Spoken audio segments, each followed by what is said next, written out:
Common ટીથિંગ related questions કે જે તમને ઓપીડીમાં આવીને અમને પૂછતા હોવ છો, આજે બધાનો હું આન્સર કરી રહી છું. ડોક્ટર, મારા બાળકના 6 મંથ થઈ ગયા છે, જરા એના માઉથમાં જુઓ તો એને ટીથિંગ થઈ રહ્યું છે કે કેમ? અરે 6 મંથથી 13 મંથ સુધીમાં ગમે ત્યારે ફર્સ્ટ ટૂથ ઇરપ્ટ થઈ શકે છે. It's a part of normal physiological development. બાળક નોર્મલી વિકાસ થઈ રહ્યું હોય, માઇલસ્ટોન્સ અચીવ કરી રહ્યું હોય, તમારે એની માટે એક્ટિવલી કંઈ ચેક કરવાની જરૂર નથી. ડોક્ટર, મારા બાળકને ઝાડા ઉલટી થાય છે અને તાવ આવે છે, આઈ થિંક એનું ટીથિંગ સ્ટાર્ટ થયું છે, એના કારણે બીમાર પડે છે.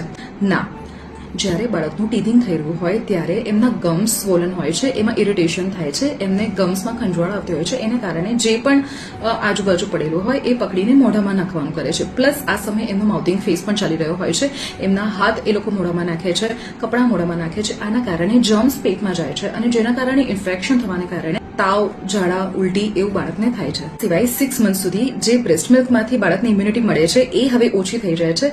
બાળક બધા ઇન્ફેક્શનના ઇન્ટ્રોડક્શનમાં આવે છે. That's how body develops its own immunity. Doctor, મારા બાળકને ટીથિંગ થાય છે, કંઈક મેડિસિન તો આપો એની માટે. અરે આ કોઈ બીમારી છે?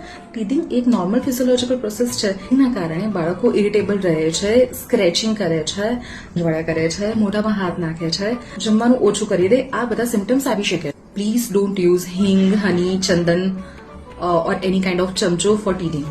ટીથિંગમાં બાળકને કમ્ફર્ટેબલ રાખવા માટે શું કરવું જોઈએ? I will be making another video for that, so please do check it out later.